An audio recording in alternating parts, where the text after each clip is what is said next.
Bienvenue à l'Église 180. Si vous êtes ici pour la première fois, sachez que ça nous fait plaisir de vous accueillir et qu'on espère vraiment que votre expérience parmi nous sera des plus agréables.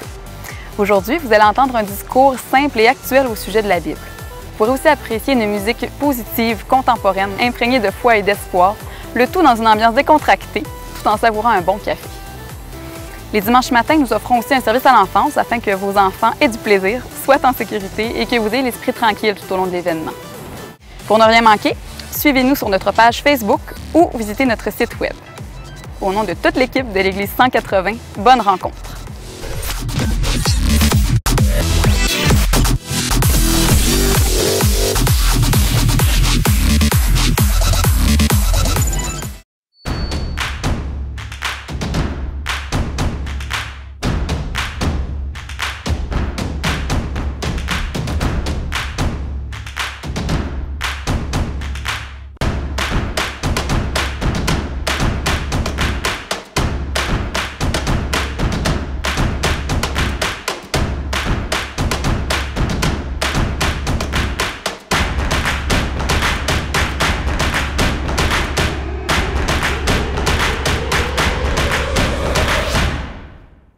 Bonjour tout le monde, est-ce que vous allez bien?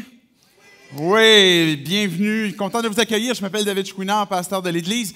Bienvenue si vous vous joignez à nous, que ce soit en ligne, que vous soyez ici même sur place, vous êtes les bienvenus.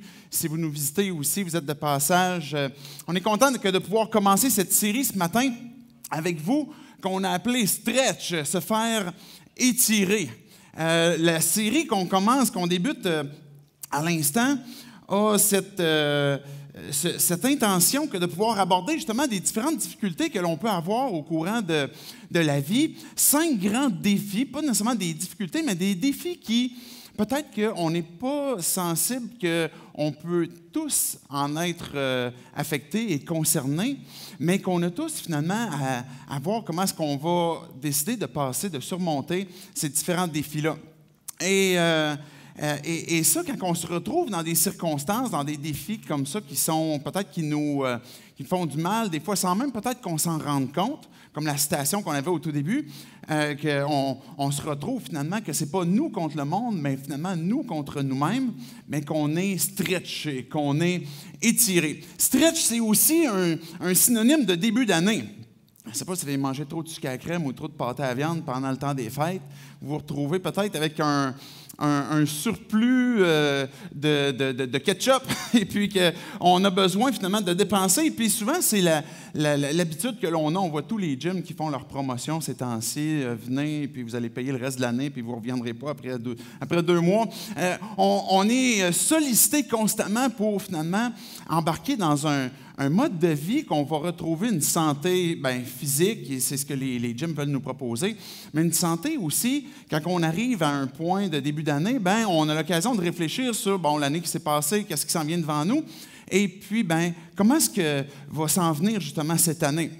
Et puis il y a beaucoup d'incertitudes, mais en même temps, on a ce désir qu'on va avoir une vie heureuse, avoir une vie qui, peut-être les éléments qui ont été difficiles dans l'année précédente, mais qu'on ne va pas les revivre dans l'année qui vient.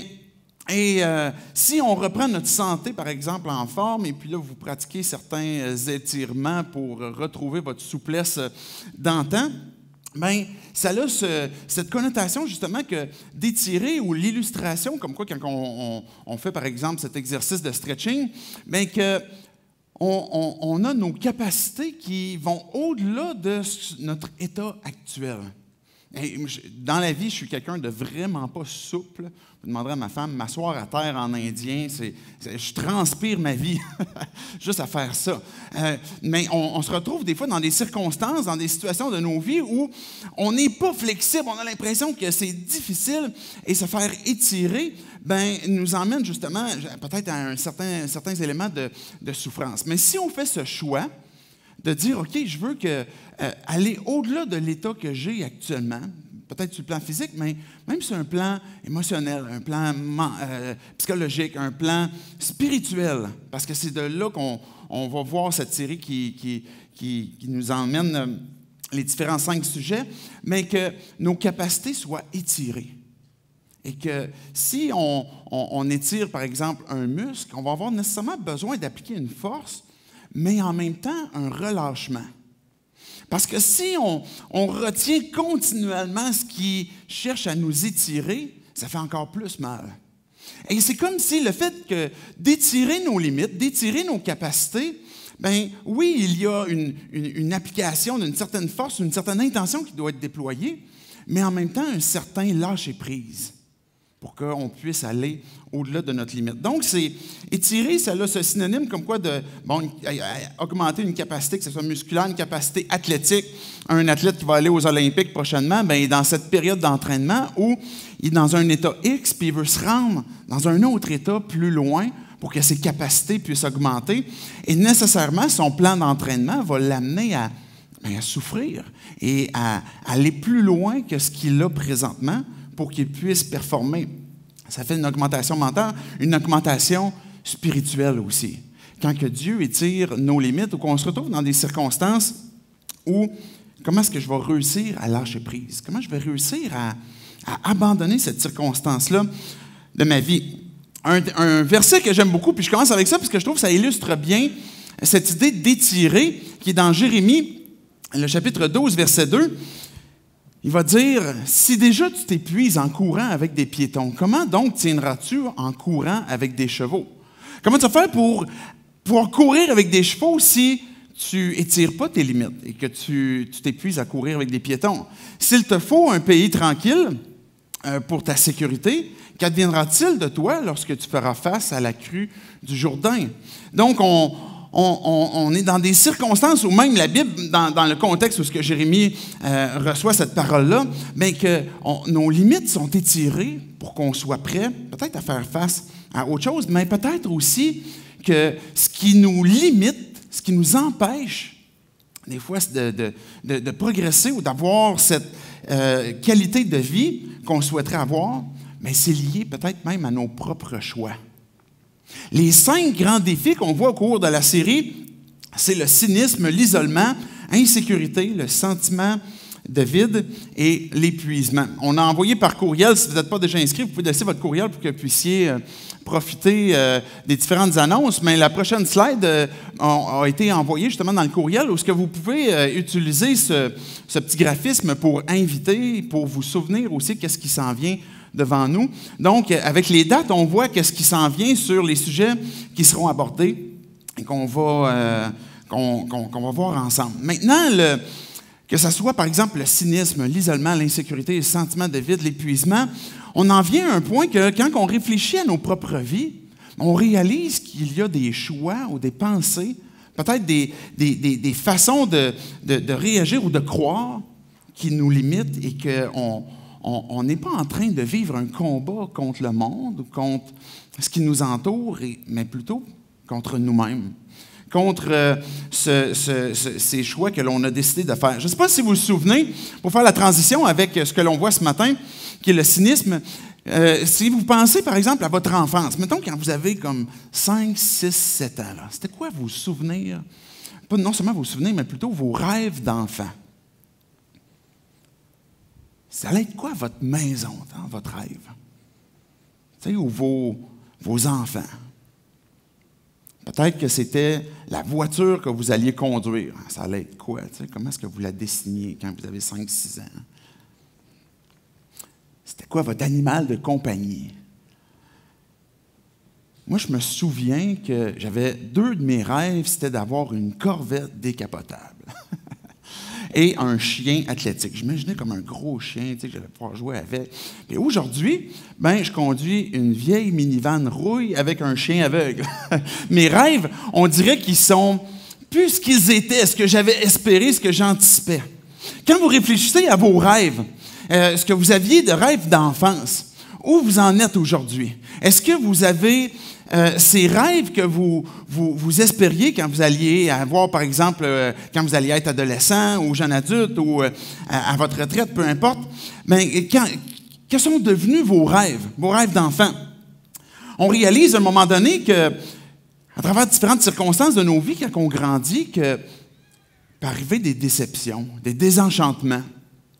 On commence l'école et puis, tout d'un coup, on commence peut-être que vous avez vécu de l'intimidation. Peut-être que on s'est moqué de vous. Peut-être que vous avez été rejeté. Peut-être qu'une fois rendu à l'école, vous avez eu des professeurs qui étaient pas encourageants, ou que du moins, peut-être ils étaient partiaux avec les décisions qu'ils prenaient par rapport à vos notes.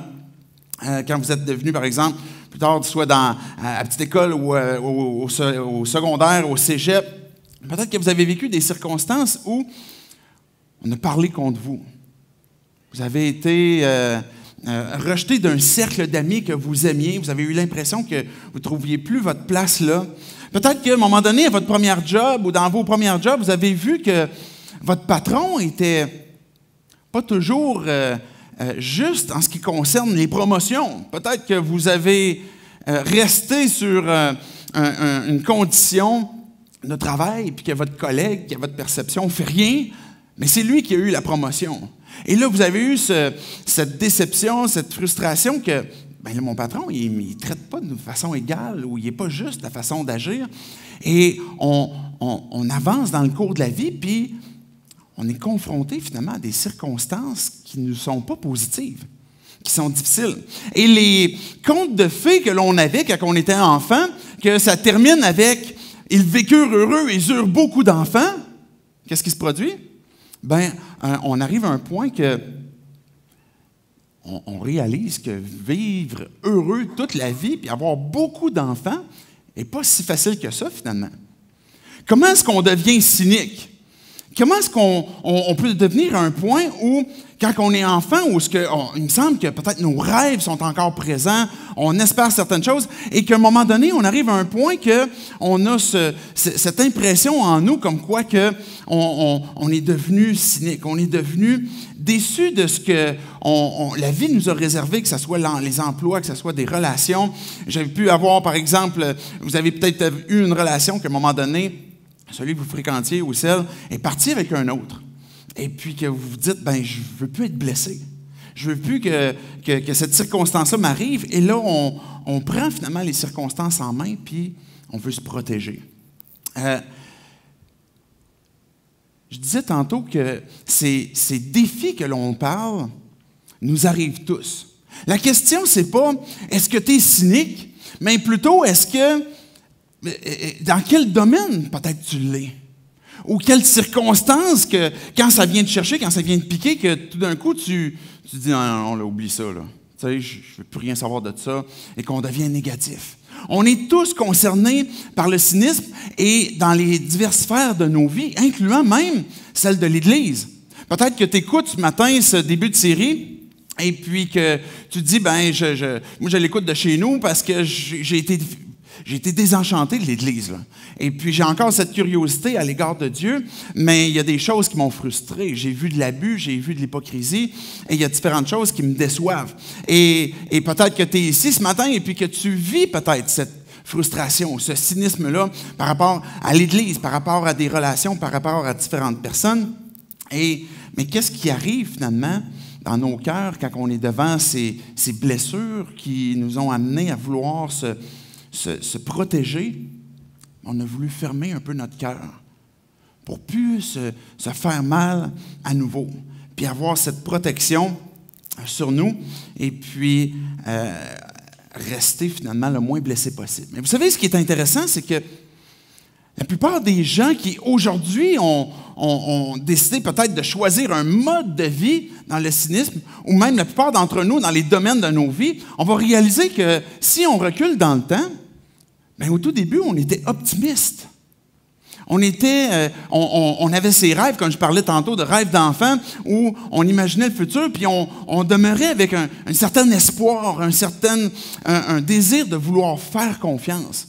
Encore une ouverture de croire, jusqu'au point où, comme je disais tantôt, que peut-être on a été désillusionné et que notre optimisme s'est transformé en cynisme. Mais pourquoi? Vous savez qu'un des plus grand cynistes de la terre, j'en suis convaincu, a écrit dans la Bible. Salomon. Regardez avec moi, on va regarder un texte de Salomon dans Ecclésiaste, chapitre 1, avec les premiers versets. De la fumée, dit le sage. Ça commence peut-être pas très positif en passant. Je veux juste vous prévenir là, que le texte n'est peut-être pas tout de suite encourageant. Mais il y a quelque chose d'encourageant dans ce qu'on va voir. De la fumée, dit le sage. Puis il est sage. Et Salomon est dans une période de sa vie où ce qu'on comprend, c'est qu'il a, il a eu l'occasion de pousser ses recherches et puis la sagesse que Dieu lui a donnée pour voir différents éléments de la vie. Et tout n'est que fumée. Et tout part en fumée. Les humains travaillent durement ici-bas, mais quel profit en tirent-ils? Une génération passe, une autre génération lui succède, mais le monde demeure indéfiniment. Salomon, il dit, tout part en fumée. On travaille durement, puis, mais ça recommence continuellement. Regardez la suite. Le soleil se lève, le soleil se couche, puis il se hâte de retourner à son point de départ. Le vent souffle, tantôt vers le sud, tantôt vers le nord. Le vent souffle, le vent tourne, puis il reprend sa première direction. C'est comme, le soleil il se lève, il se couche, puis finalement, c'est tout le temps ça. Le vent, il va vers le sud, il va vers le nord, puis maintenant, ça recommence, puis il souffle, puis il reprend toujours sa direction initiale. Regardez la suite. Tous les fleuves se jettent dans la mer, mais la mer n'est jamais remplie. Sans arrêt, pourtant, les fleuves se déversent à ce même endroit. On ne pourra jamais assez dire combien tout cela est lassant. L'œil n'a jamais fini de voir, ni l'oreille d'entendre. Regardez les versets 16 et 17 que j'ai apportés pour voir la suite, la conclusion du premier chapitre d'Ecclésiaste. Je me suis dit, j'ai accumulé bien plus de sagesse que tous ceux qui ont régné à Jérusalem avant moi. Et j'ai beaucoup enrichi mon expérience et ma compréhension de la vie. Et voici la conclusion que j'en fais. Je me suis appliqué à connaître ce qui est sage et ce qui est insensé, ce qui est intelligent et ce qui est stupide. J'ai compris que cela aussi, c'est courir après le vent. Mais beaucoup de sagesse, c'est beaucoup de tracas. Qui augmente son savoir, augmente sa douleur. Ce que Salomon est en train de dire dans son début de livre, c'est que dans le fond, on dirait que c'est poursuite du vent. On essaie de tout au long de notre vie d'attraper des choses, de vouloir saisir la vie, et puis que la vie fait juste comme rouler continuellement, et puis il va dire c'est lassant. Et on se posait la question tantôt, mais qu'est-ce qui nous emmène à devenir optimiste, à sinistre? Et qu'est-ce qui fait qu'on a perdu cet état-là? Qu'est-ce qui fait que dans nos rêves d'enfants, on se souvient qu'il y avait encore cet état de vie où on pouvait vivre le bonheur? Ce que Salomon va dire, c'est que plus on a de la connaissance, plus on a de la sagesse, plus on a passé à travers différentes circonstances de nos vies, comme je mentionnais tantôt, bien plus finalement la douleur est augmentée. Ce qu'il faut comprendre de cet état que le cynisme est, c'est que c'est un choix. Il n'y a pas personne qui subit cet état-là où on a décidé de devenir sinistre par rapport à différentes choses de nos vies. Et quand on va penser à nos raisons pourquoi est-ce qu'on est à ce point-là, dans cet état-là, bien, ils sont justifiables, nos raisons, parce que la douleur, elle est bien réelle, la douleur, elle a été bien ressentie, mais c'est un choix qu'on a fait où, si on a eu cette douleur-là, mais on a voulu se protéger, et on a encore ce choix-là maintenant de « est-ce que je demeure là-dedans ?» Mais l'autre élément aussi qu'il faut considérer, c'est que c'est un abandon. Un abandon de quoi? Regardez la prochaine slide. La source du cynisme comme tel, c'est une décision de cœur, c'est un choix que l'on fait. Et quand on pense à ces différentes circonstances que je disais tantôt qui nous ont conduits là, ben notre attitude peut-être on la justifie en disant ben c'est normal, j'ai été trompé, c'est normal, j'ai reçu une forme d'abandon par exemple de mon Église, j'ai été abandonné de par mes amis. Ou bien telle relation m'a fait du mal, m'a trahi, et on est dans un point où quand même si c'est justifié à notre compréhension que c'est un choix, mais c'est aussi, comme je disais, un abandon de ne plus espérer encore, un abandon de ne plus faire confiance ou de ne plus croire encore. Et c'est un choix que l'on fait où est-ce que réellement je peux avoir espoir pour cette année, par exemple, qui s'en vient? Est-ce que je vais pouvoir faire confiance quand je vais revivre une circonstance de ma vie liée, par exemple, au travail ou à une relation conjugale? Est-ce que je vais pouvoir faire confiance encore? Ou est-ce que je vais devoir moi-même prendre soin de ce qui va être bon pour moi? Ou de croire, est-ce que je peux continuer de croire ce qu'on me dit? Et comment pouvoir revivre que ça soit le fait de pouvoir espérer? Il y a cet adage que l'on dit, qu'on connaît bien, que l'espoir fait vivre. Mais qu'est-ce qui arrive si on fait ce choix de ne plus espérer? On perd une qualité de vie. On va perdre cette confiance que l'on peut avoir envers les gens, envers la communauté, envers la famille, envers les relations. Et on va perdre justement le fait qu'on croit que les choses peuvent changer, que les choses peuvent s'améliorer.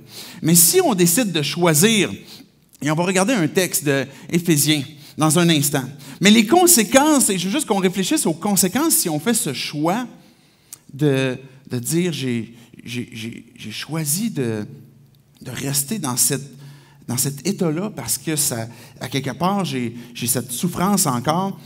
Ce que va faire le cynisme, c'est qu'il va détruire. Il va finir que par détruire, que ce soit notre qualité de vie, que ce soit notre désir de vouloir vivre une bonne année qui s'en vient devant nous, mais qu'on a fait ce choix, par exemple, de rester frustré, ça va détruire notre qualité de vie. Je me souviens, au tout début de l'Église, à un moment donné, il y avait, on était évidemment peu que ce qu'on est maintenant. Et puis, il y avait une famille qui avait commencé à venir, puis ils vivaient beaucoup de circonstances qui les amenaient à avoir besoin d'être entourés. Et on en a pris soin, on les a entourés, on les a encouragés, on a montré une forme de générosité aussi.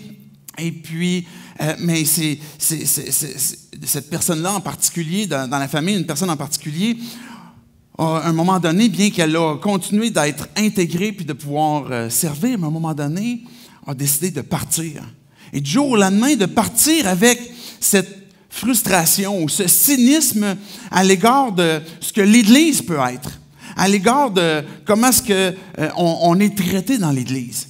Et je peux comprendre ce sentiment-là. Et je disais tantôt que c'est des défis que chacun d'entre nous, on a à surmonter.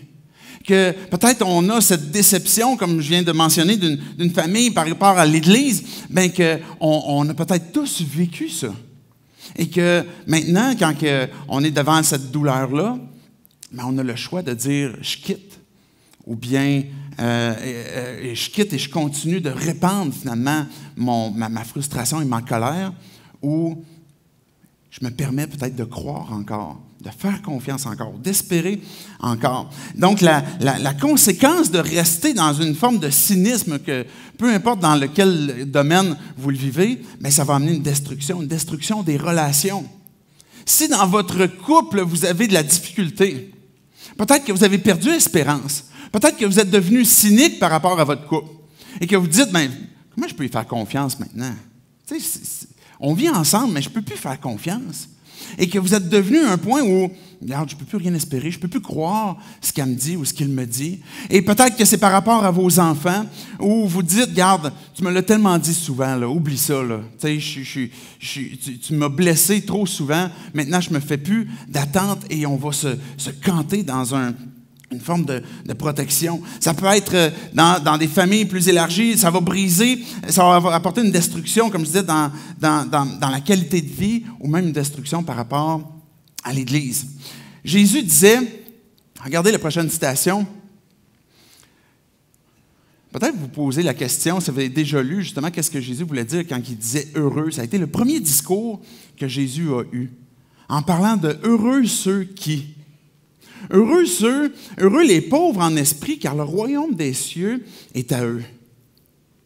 Comment est-ce qu'on peut être pauvre d'esprit? Est-ce que Jésus, ce qu'il veut dire, c'est OK, il faut que vous reveniez à votre état d'enfant. Vous étiez pauvre d'esprit, puis maintenant, comme Salomon il disait, ton savoir et puis l'expérience que tu as et qu'aujourd'hui t'a fait souffrir, mais comme, essaye de l'oublier, puis nie-le. Et ce n'est pas ce que Jésus veut dire. Ce n'est pas l'idée de « maintenant, je vais nier ma souffrance, je vais nier les circonstances qui me sont arrivées, je vais nier ma tristesse, mais c'est de faire un choix que j'ai besoin de faire confiance à Dieu. Et c'est là que Dieu nous emmène à nous étirer. Étirer notre confiance. Peut-être que tu es ici, où tu entends ce discours, puis tu dis, j'ai cette curiosité à l'égard de Dieu, mais je ne suis même pas sûr de savoir si je suis prêt à faire confiance, à croire même à son existence. Et que le défi que tu as ce matin, c'est même de peut-être te laisser étirer dans cette compréhension, cette vision que tu peux avoir de Dieu pour dire, OK, maintenant, je vais renoncer à ce cynisme-là. Parce que ce que le cynisme nous emmène à faire, c'est à fermer notre esprit. À fermer notre esprit que non, ça ne peut pas exister, non, ça ne peut pas se faire. Et avant même que d'avoir écouté, on a déjà justement cette fermeture qu'on ne veut plus aller plus loin. Et que Dieu nous emmène à « fais-moi confiance ». Je veux t'amener à me faire confiance. Et que là, tout d'un coup, Dieu nous emmène à stretcher notre foi. Pour que, ultimement, parce que le désir de Dieu, c'est de nous amener à voir cette vie en lui, abondante, qui vient de lui. Être pauvre en esprit, c'est un état d'humilité dans lequel on se place par rapport à Dieu et qu'on a cet esprit ouvert à qu'est-ce qu'il a à nous dire. Et quand on choisit cet état-là, ce que Jésus nous dit, c'est heureux. Heureux ceux qui ont cet état d'esprit où on renonce à ce cynisme et dire, Dieu, qu'est-ce que tu veux me montrer? Qu'est-ce que tu veux m'apprendre? Il y a des circonstances que j'ai vécues qui ne changeront pas parce qu'elles se sont produites. Mais qu'est-ce que tu veux m'apprendre aujourd'hui? Comment est-ce que tu veux que je l'abandonne entre tes mains? Et ça ne veut pas dire de se désensibiliser, ni le nier, comme je disais tantôt, mais d'ouvrir notre esprit à Dieu, qu'est-ce que tu veux me montrer? L'antidote au cynisme. Vous savez, le cynisme, on met souvent en opposition à justement l'espérance. C'est une forme d'abandon, on le disait tantôt, d'espérance, d'espérer encore. Le contraire du cynisme, on pourrait dire que c'est la curiosité. Cet état d'esprit qu'on a gardé ouvert.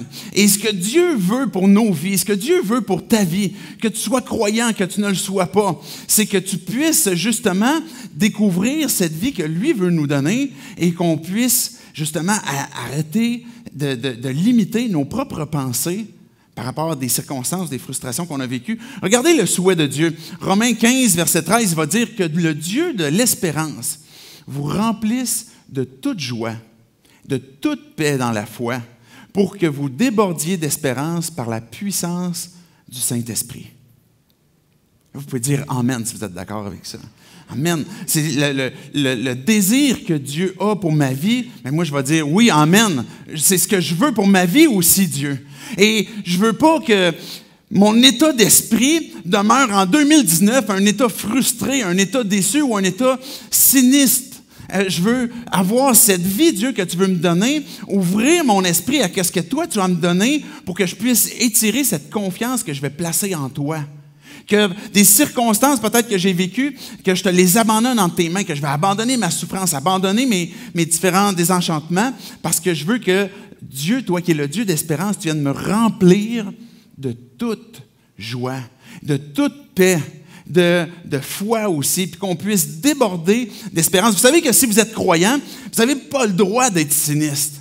Je le dis de façon un peu sinistre, là. Mais vous ne pouvez pas être sinistre. Parce que quand on a compris ce que Dieu a fait pour nos vies, quand on a compris que Dieu transforme nos vies, pas en fonction de nos mérites, mais en fonction de sa grâce, parce qu'il a bien voulu nous le donner, et qu'on comprend que Dieu a payé cher pour pouvoir sauver nos vies et transformer nos vies, et qu'on comprend que c'est un Dieu de joie, un Dieu de paix, un Dieu d'espérance, bien, il veut qu'on devienne des gens caractérisés par ça aussi. Et on a besoin de se repentir du cynisme, de cet état d'esprit qui est frustré et dire ultimement, mais Dieu, je continue de te faire confiance. Et quand on parle de l'antidote du cynisme, ben c'est la bonne nouvelle, c'est l'Évangile. Peu importe où tu en es dans ta découverte de Dieu, la bonne nouvelle demeure ce qui va faire fondre le cynisme ou la mauvaise attitude que l'on peut avoir dans certains domaines, parce que Dieu veut que tu revives l'espoir. Dieu veut que tu puisses faire confiance à nouveau. Dieu, il veut que tu puisses croire encore. C'est ça que le désir, c'est ça que Dieu a comme désir pour nos vies et qu'on puisse le saisir. Et l'Évangile est cette bonne nouvelle qui nous permet qu'on puisse revivre ces éléments-là de nos vies. Qui ne souhaite pas pouvoir dire, Dieu, je veux espérer encore? Qui d'entre nous peut dire, moi, je suis bien avec le fait de ne pas faire confiance à personne ou de ne pas croire. Et on n'est pas bien dans cet état-là parce que Dieu nous a créés pour qu'on puisse le goûter, l'expérimenter, mais c'est cette bonne nouvelle qui vient restaurer ces éléments-là de nos vies que Dieu veut que l'on vive. Regardez avec moi Éphésiens, le chapitre 1. Et j'aimerais qu'on dirige tranquillement nos réflexions, même avec la table qui s'en vient, ce qu'on appelle la communion ou la table du Seigneur, où on va se souvenir que c'est quoi l'Évangile, c'est quoi l'œuvre de Dieu. Dans son amour infini, Dieu nous a donné Jésus, son Fils, qui est mort à la croix pour porter finalement nos fautes, qui est ressuscité pour nous apporter une espérance, nous apporter le salut, puis nous apporter une nouvelle vie en lui. Mais quand on va prendre, par exemple, ces éléments-là, on va prendre une coupe et puis un morceau de craquelin, qu'on va se souvenir que Jésus est mort, que ce pain qui a été brisé, c'est son corps qui a été donné pour nous donner la vie. Que quand on prend la coupe, après, on est en train de se rappeler que le sang que Jésus a versé, cette image de sang est symbole de pardon, où Dieu nous pardonne, où Dieu a ce désir de restaurer. Et on se souvient de ça et on a l'occasion d'adorer Dieu, puis aussi de s'engager avec Dieu, de dire, Dieu, je t'abandonne tel aspect de ma vie, où j'ai encore une souffrance, j'ai encore une douleur, puis je demeure cynique par rapport à cette circonstance-là. Et maintenant, je veux vivre ce que tu as préparé pour moi, ce que tu as vécu pour moi. Et Paul, il va dire, on va conclure avec ce texte, il a apporté une application aussi. Peut-être vous avez vu dans le hall, je vais vous en parler dans un instant, ce panneau où c'est écrit « Stretch ». Paul, il va dire, c'est pourquoi moi aussi, après avoir entendu parler de votre foi dans le Seigneur Jésus et de votre amour pour tous les saints, je ne cesse de dire toute ma reconnaissance pour vous lorsque je fais mention de vous dans mes prières. Ce que Paul est en train de dire, c'est je reconnais comment est-ce que Dieu agit envers vous, comment est-ce que votre foi, votre amour, comment est-ce que vous êtes transformés par Dieu, par l'Évangile. On va poursuivre le texte dans un instant, mais ce qu'on est en train de découvrir, c'est que la façon que Dieu nous étire et la façon qu'il faut se laisser mou pour se laisser étirer. Comme je disais tantôt, il y a une pression qui est appliquée, mais aussi un lâcher-prise. Mais c'est que Dieu va utiliser la communauté, que Dieu va utiliser nos proches, que Dieu va utiliser des frères et des sœurs. Et que le fait que d'être intégré dans la famille de Dieu nous permet de vivre ce bien, cette bonne nouvelle, cette restauration à travers la communauté. Et quand on prend le pain et la coupe, il y a justement cet élément de communauté où on est en train de partager un même pain, partager une même coupe. La semaine prochaine, on parle d'isolement, qui est un mal de société aujourd'hui vécu plus que jamais de tout temps. Et on a besoin de revenir à cette vie de communauté où on va s'investir les uns avec les autres.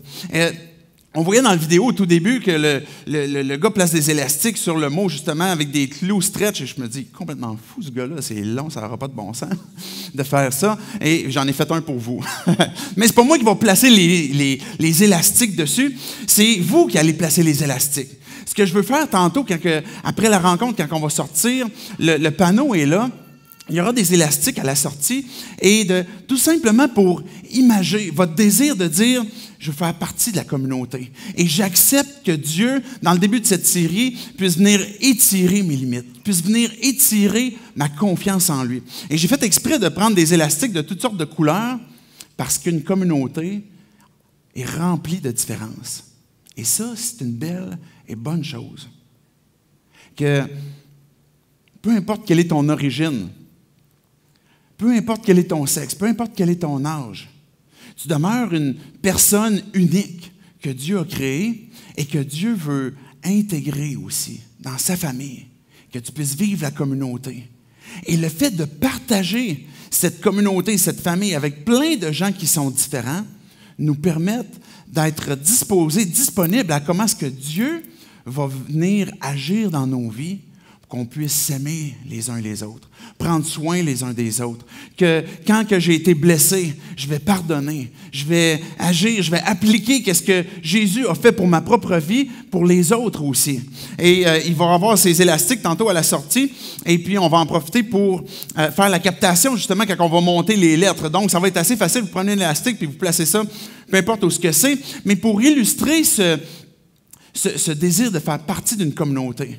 Mais si on regarde la suite, et là, je l'avais mentionné ici, là, si on regarde la suite du texte, je prie que le Dieu de notre Seigneur Jésus-Christ, le Père de gloire, vous donne un esprit de sagesse et de révélation qui vous le fasse connaître. Je prie qu'il illumine les yeux de votre cœur pour que vous sachiez quelle est l'espérance qui s'attache à son appel, quelle est la richesse de son glorieux héritage au milieu des saints, et quelle est l'infinie grandeur de sa puissance qui se manifeste avec efficacité par le pouvoir de sa force envers nous qui croyons. Et cette puissance, il l'a déployée en Christ quand il l'a ressuscité et l'a fait asseoir à sa droite dans les lieux célestes. Ce que Dieu est en train de nous dire, c'est que cette œuvre de vie qu'il a opérée sur Jésus, ou Jésus qui est venu sur terre, qui a vécu cette vie pour nous donner sa justice, sa perfection, de mourir à la croix, et qu'après ça, être ressuscité. Que les hommes qui regardaient la vie de Jésus, qui étaient impressionnés, puis qui ont vu finalement que Jésus a été envoyé dans le tombeau parce qu'il était mort. Les gens avaient perdu espérance. Les gens avaient perdu espoir. Même les disciples, ils s'étaient sauvés. Mais là où Dieu voit la mort, il est capable de déployer la vie aussi et de transformer ce qui peut se produire comme à nos perceptions comme étant une finalité, mais pour apporter la vie et amener la résurrection. Et c'est ce que Jésus a reçu, ce que Jésus lui-même a participé. Et ce qu'il est en train de dire, c'est cette puissance-là qui a été déployée pour ramener Jésus de la mort à la vie. Cette puissance-là, Dieu est prêt à l'opérer dans ta vie. Peut-être que tu te dis, mais tu ne sais pas ce que j'ai vécu, les souffrances que j'ai eues, les déceptions que j'ai eues, et que mon cynisme que j'ai aujourd'hui, il est justifié. Ce que Dieu nous rappelle, ce que Dieu veut nous dire, c'est qu'on peut lui faire confiance à nouveau, qu'on peut espérer en lui, que la raison pour laquelle je peux espérer encore, ce n'est pas parce que mon espoir est placé dans les hommes, mais plutôt sur Dieu. Que si je peux croire encore que Dieu, la personne que je suis marié avec, on vit des difficultés, les enfants que j'ai, ou la job que j'ai, Dieu, les difficultés que je vis présentement, j'ai de la misère encore à faire confiance. Mais que Dieu, puisque tu as tout accompli à la croix, Jésus, parce que tu veux délivrer, que tu veux que je puisse apporter justement que ce soit mes faiblesses, mais aussi le mal que j'ai fait, mais que tu puisses le transformer et m'amener finalement à pouvoir croire à nouveau. Parce que si je peux faire confiance, c'est parce que j'ai confiance que Dieu peut changer mon cœur, que Dieu peut intervenir dans les circonstances dans lesquelles je vis présentement. Que je peux croire à nouveau parce que ma confiance n'est pas placée dans les hommes, mais en Dieu, ou espérer encore parce que mon espérance est placée en Dieu, ou que faire confiance encore parce que ce n'est pas dans les circonstances que je veux m'appuyer, mais plutôt comment est-ce que Dieu va intervenir. Que ce début de série puisse nous amener à faire le point, peut-être sur nos propres pensées, et écouter qu'est-ce que Dieu a à nous dire pour nous étirer, peut-être nous amener au-delà des limites que l'on a présentement et qu'il nous interpelle à « fais-moi confiance, suis-moi ». J'aimerais qu'on puisse prier en terminant. Je vais inviter les musiciens. Et quand on aura terminé de prier, les musiciens vont commencer. Je vous invite à venir en avant, à faire ce qu'on disait tantôt en vous rappelant ces vérités qu'on a parlé de la mort, la résurrection de Jésus, son corps qu'il a donné, son sang qu'il a versé pour qu'on puisse finalement s'engager avec Dieu, s'engager à dire, Dieu, je veux vivre à nouveau cette marche avec toi, t'abandonner cet aspect de ma vie que tu veux que je t'abandonne, te faire confiance à nouveau. Dieu, on vient devant toi pour te dire merci pour cette occasion que l'on a que de pouvoir ouvrir ce qu'on appelle ta parole, ouvrir la Bible. Et Dieu, que tu nous dises justement ce souhait que tu as pour nous. Que toi qui es le Dieu d'espérance, tu veux nous amener avec la puissance de ton esprit à croire à nouveau, à espérer, à avoir toute cette joie que tu veux nous donner. Et Dieu, tu connais nos vies, chacun d'entre nous. Et on veut t'abandonner justement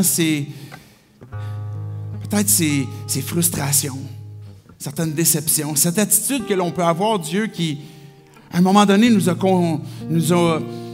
concernés, peut-être encore aujourd'hui. Et Dieu, ce qu'on veut faire comme choix ce matin, c'est de se souvenir qu'est-ce que toi, tu as fait. Que Jésus, avant de mourir, quand tu as été crucifié, tu as dit, tout est accompli. Dieu, je veux lever les yeux vers toi à nouveau. Saisir ta main, te faire confiance. Et Dieu, que tu puisses vivre à travers moi. Que tu puisses me donner cette nouvelle perception, une nouvelle façon de voir. Que cette année qui est devant moi, Dieu, que tu puisses m'aider à transformer ces pensées. Que par ton esprit, tu puisses venir restaurer ce qui a été brisé, ce qui a été abandonné. Et que ultimement, tu puisses être glorifié. Et c'est en ton nom, Jésus, que je prie. Amen.